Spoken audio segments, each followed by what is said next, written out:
बारिश और थड्डो डैम भरने के बाद कराची की मलीर और लियारी नदियां बिफर गईं। पानी इतराफ की आबादियों में दाखिल, मुतादिद अफराद के फंसे होने की इतलात पर रेस्क्यू ऑपरेशन जारी। थड्डो डैम का सैलाबी पानी स्कीम 33 के रिहायशी इलाकों में दाखिल।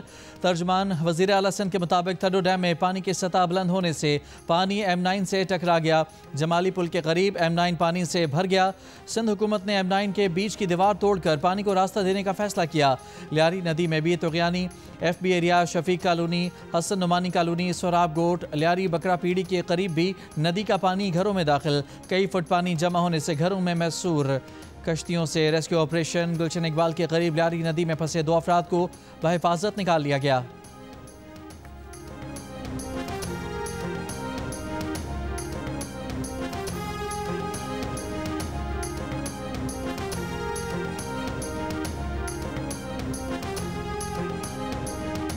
कराची में वक्फे से कहीं हल्की और कहीं तेज़ बारिश। बाज़ मकामात पर पानी खड़ा हो गया। 24 से 48 घंटों में बारिश का नया स्पेल आने की पेशगोई। कमिश्नर कराची का आज स्कूलों में छुट्टी का ऐलान। कराची शहर में आज तमाम तालीमी इदारे बंद रहेंगे। डाउ यूनिवर्सिटी ने आज होने वाले इम्तहानात मुलतवी कर दिए। नई तारीखों का ऐलान बाद में किया जाएगा। महकमा मौसमियात के मुताबिक कराची में अब तक सबसे ज़्यादा बारिश सुरजानी टाउन में 116 मिलीमीटर रिकॉर्ड की गई। मेयर कराची का नागिन चौरंगी पर बारिश का पानी जमा होने का नोटिस। कहा, नागिन चौरंगी से बारिश का पानी निकाला जा रहा है। दोनों नाले क्लियर हैं। न्यू कराची, नॉर्थ कराची का पानी इसी समत आता है, जिसके बायस दबाव बढ़ जाता है। सूरत हाल कंट्रोल करने के लिए रेस्क्यू टीमें मौजूद हैं।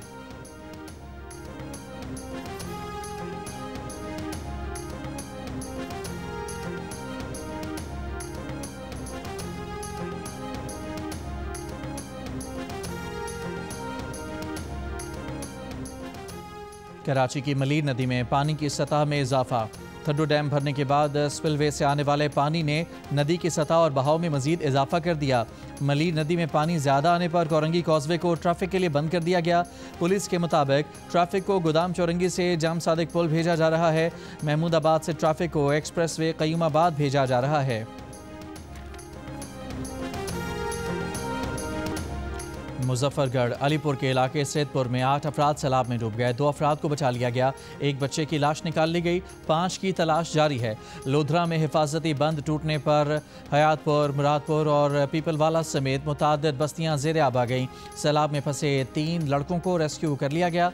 दरिया सतलज में ऊंचे दर्जे का सैलाब। डिप्टी कमिश्नर के मुताबिक ज़िला बहावलपुर के 98 मवाज़ात पानी में मुकम्मल और जज़वी तौर पर डूबे हुए हैं। ज़िले भर में 1.5 लाख अफराद सैलाब से मुतासर हैं।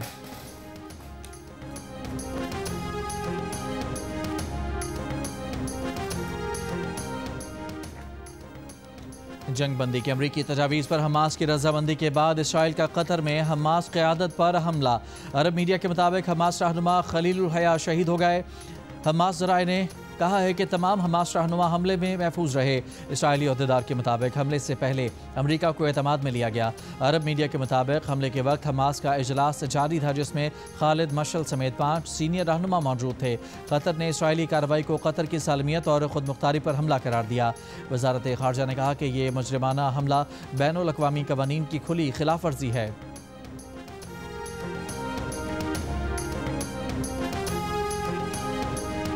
वज़ीर-ए-आज़म शहबाज शरीफ का अमीर कतर शेख तमीम बिन हमद अल सानी से राबता। दोहा में गैर कानूनी और संगीन इसराइली हमले की मजम्मत।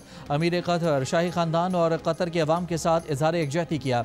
जानी नुकसान और शहरी अमलाक के नुकसान पर गहरे दुख और हमदर्दी का इजहार किया। वज़ीर-ए-आज़म ने कहा कि इसराइली जारहियत इलाक़ाई अमन और इस्तेहकाम के लिए संगीन ख़तरा है। पाकिस्तान चट्टान की तरह कतर के साथ खड़ा है।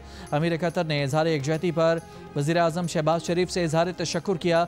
दोनों रहनुमाओं ने खित्ते में अमन और सलामती के लिए राब्ते में रहने पर इत्तफाक किया। सदर आसिफ अली ज़रदारी की भी दोहा पर इसराइली हमले की मजम्मत। कहा, कतर की खुद मुख्तारी पर इस तरह का हमला नाकाबिले कबूल है। ऐसा इक़दाम खित्ते के अमन के लिए संगीन खतरा है। पाकिस्तान कतर की क़यादत और अवाम के साथ खड़ा है।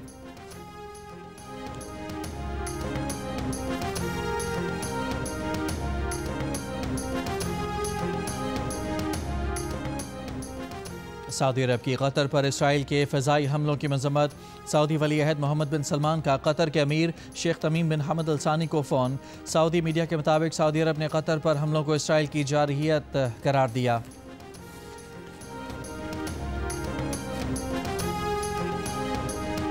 नेपाल के आर्मी चीफ ने मुजाहिदीन को मुज़ाकरात की पेशकश कर दी। मुजाहिदीन को सब्र व तहम्मुल का मुजाहिरा करने का मशवरा दे दिया। कहा हालात को काबू में रखना सबकी मुश्तरका जिम्मेदारी है। इससे पहले सोशल मीडिया पर पाबंदी और मुबैना करप्शन के खिलाफ जेनजी एहतजाज में 21 अफराद हलाक हो गए थे, जिसके बाद नेपाली वज़ीर आज़म KP शर्मा मुस्ताफ़ी हो गए थे।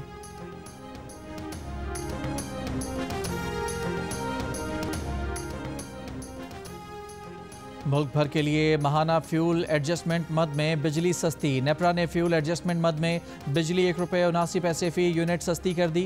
बिजली जुलाई 2025 की माहाना फ्यूल प्राइस एडजस्टमेंट में सस्ती की गई। इतलाक के इलेक्ट्रिक और डिस्को सार्फिन पर होगा। सार्फिन को सितंबर के बिलों में रिलीफ मिलेगा। कराची में बादलों की एंट्री, वक्फे से हल्की और तेज़ बारिश। बाज़ मकामात पर पानी खड़ा हो गया। मलीर नदी में पानी ज़्यादा आने पर कोरंगी कॉजवे को ट्रैफिक के लिए बंद कर दिया गया।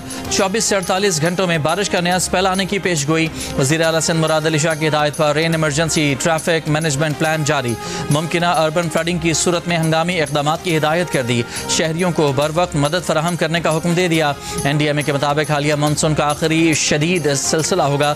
कमिश्नर कराची का आज स्कूलों में छुट्टी का ऐलान। शहर में तमाम तालीमी इदारे आज बंद रहेंगे।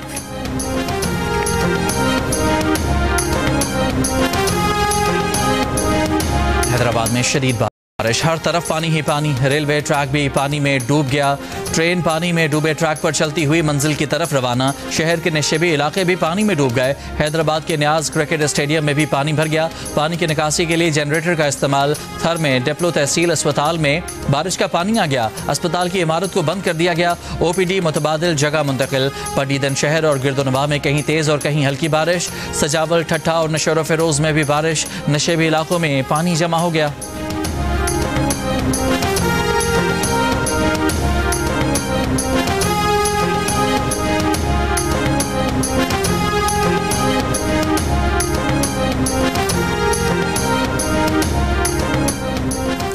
वफाकी हुकूमत सैलाब मुतासरीन को बिजली के बिलों में रिलीफ देगी। मुतादिद टैक्स और सरचार्ज खत्म करने पर गौर। सूबाई हुकूमत लैंड रेवेन्यू माफ़ करेगी। वफाकी वजीर राना तनवीर हुसैन ने कहा कि मुतासरा इलाकों में भेजे गए बिल वो हैं जो पहले ही प्रिंट हो चुके थे।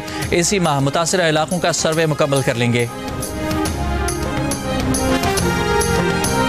पंजाब के अवाम अब 2 हफ्ते से अपने कैंप्स में मौजूद हैं। आप जितने भी कोशिश कर रहे होंगे इंतज़ामिया की तरफ, हुकूमत की तरफ कि आप उनको राशंस पहुँचाएँ, मदद पहुँचाएँ, वो नाकाफ़ी होगा। मैंने वज़ीर आज़म साहब से भी रिक्वेस्ट किया है, पर्सनली रिक्वेस्ट किया है कि ये बेनज़ीर इनकम सपोर्ट प्रोग्राम आपका सबसे ट्रांसपेरेंट तरीका है कि वो फौरी तौर पर आप ये मदद डायरेक्टली मुतासिर लोगों तक आप पहुँचा सकते हैं।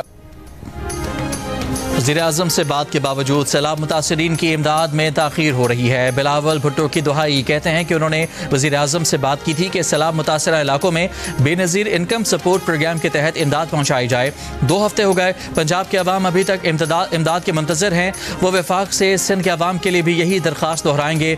सैलाब से $1.5 अरब का नुकसान होगा। मुल्क भर में ज़रिए इमरजेंसी नाफिज करनी चाहिए। सखर में मीडिया से गुफ्तगू में बिलावल भुट्टो ने कहा, पीपल्स पार्टी डैम्स की हिमायत करती है, लेकिन सिंध पर डैम बनाने के शोशे क्यों छोड़े जा रहे हैं। सैलाब गुजरने के बाद मुतनाज़ इशूज़ पर बात करें।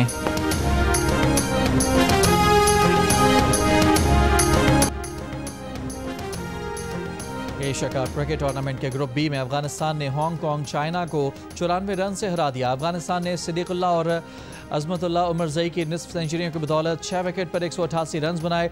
हांगकांग चाइना की टीम 9 विकेट पर 94 रन बना सकी।